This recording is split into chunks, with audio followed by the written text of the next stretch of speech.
BJP 2 बार से केंद्र की सत्ता में है और कई राज्यों में उसकी सरकार है, लेकिन बीजेपी के अलावा एकमात्र पार्टी कांग्रेस ही ऐसी पार्टी है जिसका पूरे देश में संगठन भी है और थोड़ा बहुत जनाधार भी। कांग्रेस उस आधार को और मजबूत करना चाहती है ताकि उसका राष्ट्रीय पार्टी का रुतबा बुलंद रहे।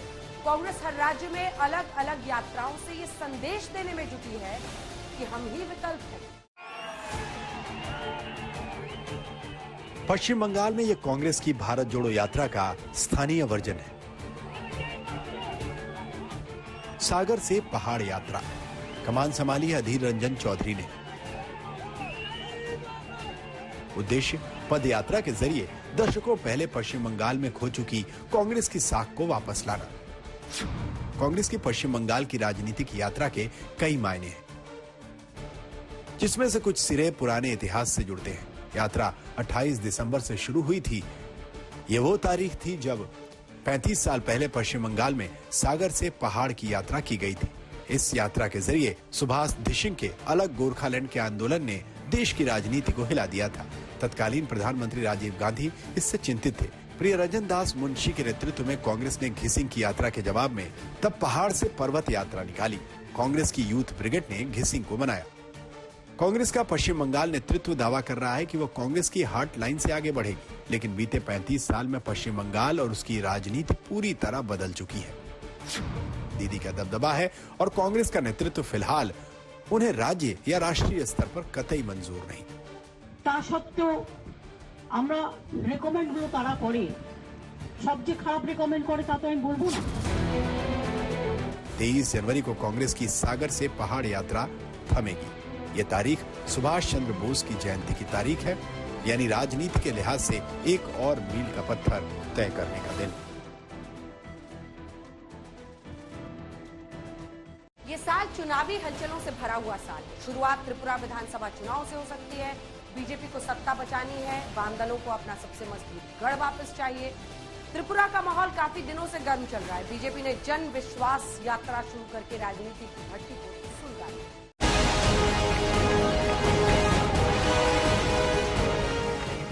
गृह मंत्री अमित शाह ने हरी झंडी दिखाई और विधिवत रूप से शुरू की गई त्रिपुरा में बीजेपी की जन विश्वास यात्रा। जनता के बीच पार्टी का विश्वास कितना बाकी है, कितना फिर से जगाना है, ये समझना है तो जनता के बीच जाना पड़ेगा। बीजेपी ने गठन के बाद से पहली बार 2018 में त्रिपुरा में सत्ता हासिल की थी। फिर से चुनाव की रणभेरी बच चुकी है और अब फिर से सत्ता के लिए संघर्ष करना है। इसलिए जन विश्वास यात्रा के पहले ही दिन भावनाओं की संभावनाएं भी तलाश कर ली गयी। राहुल बाबा हर रोज पूछते थे मंदिर वही बनाएंगे, तिथि नहीं बताएंगे, और राहुल बाबा कान खोलकर सुन लो और सब रूम वालों आप भी टिकट करा लो। 1 जनवरी 2024 को अयोध्या में गगनचुंबी राम मंदिर वहां पर आपको तैयार मिलेगा। कुछ दिन पहले ही खुद प्रधानमंत्री मोदी त्रिपुरा में आकर चुनावी रण का उद्घोष कर गए थे। अब गृह मंत्री ने यात्रा का आरंभ करके बाकायदा चुनावी अभियान को गति दी है। साथियों, सबसे बड़ी बात यह है कि त्रिपुरा अब शांति और विकास के रास्ते पर चल पड़ा है। अब त्रिपुरा में विकास का डबल इंजन परिणाम दे रहा है। मुझे त्रिपुरा की जनता के सामर्थ्य पर पूरा भरोसा है। विकास की गति को हम और तेज करेंगे। इसी विश्वास के साथ आज त्रिपुरा के उज्जवल भविष्य के लिए जिन योजनाओं का शिलान्यास और लोकार्पण हुआ है, मैं फिर से एक बार त्रिपुरा वासियों को शुभकामनाएं देता हूं, बधाई देता हूं और आने वाले काल में त्रिपुरा नई ऊंचाइयों को प्राप्त करे। कभी त्रिपुरा में वाम विचारधारा की तूती बोलती थी। कुल 10 विधानसभाओं में से 7 बार सत्ता वाम दल के हाथ रही। 2 बार कांग्रेस ने सरकार बनाई। बीजेपी ने पहली बार गढ़ छीना है। वामपंथी सरकार अब सिर्फ केरल में बची है। भारत जोड़ो यात्रा के बाद से ही कांग्रेस ने वहां अपने संगठन में नई ताकत फूंकी है, तो वामपंथी सरकार के सामने अस्तित्व का संकट गहराने लगा है। ऐसे में त्रिपुरा पर निगाहें गड़ी हैं और हिंसा का माहौल त्रिपुरा का मिजाज बता रहा है। राजनीति का खेल देखिए। जो वाम दल केरल में कांग्रेस के कट्टर विरोध में है, त्रिपुरा में उन्हें कांग्रेस से परहेज नहीं। बीजेपी इस रस्साकशी को खूब समझती है, लिहाजा निकल पड़ी है चुनावी यात्रा पर। राजस्थान में बीजेपी की जन आक्रोश यात्रा जारी है। निशाने पर गहलोत सरकार है। साल के अंत में राजस्थान में भी चुनाव है और कांग्रेस के सामने बड़ी चुनौती अपना ये मजबूत गढ़ बचाने की है। बीजेपी जन आक्रोश यात्रा के जरिए जनता के मन और माहौल को बदलने में जुटी।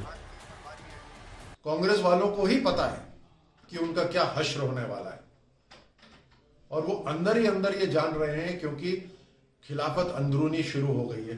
कहीं ना कहीं उनके भी मन में पीड़ा मचती होगी। गुलामी कर रहे हैं, बस उनको इसी बात का गर्व है कि हम एक परिवार की गुलामी कर रहे हैं। लूट खसोट बची हुई है हर जगह।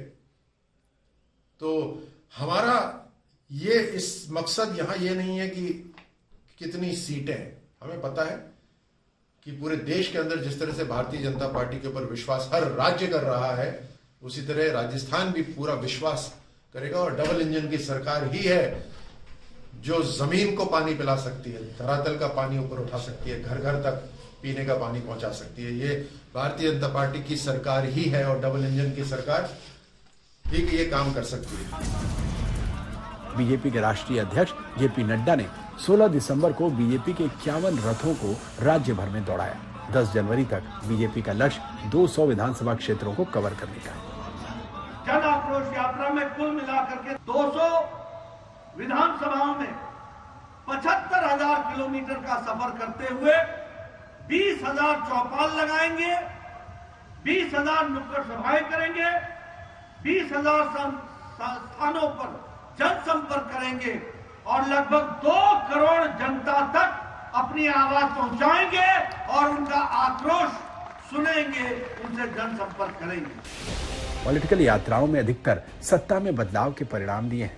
कभी आंध्र प्रदेश में राजनीतिक यात्रा के जरिए घर घर तक पहुंचे YSR शेखर रेड्डी ने चंद्रबाबू नायडू को सत्ता से बेदखल किया था।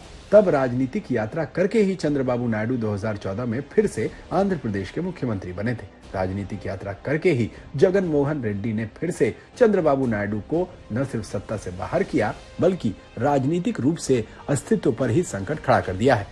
तो एक बार फिर चंद्रबाबू नायडू राजनीतिक यात्रा के ही हवाले हैं। लगातार हादसों और मौतों के बावजूद चंद्रबाबू नायडू की राजनीतिक यात्रा जारी है। संकल्प वही सत्ता है और साधना है जनता के मन को।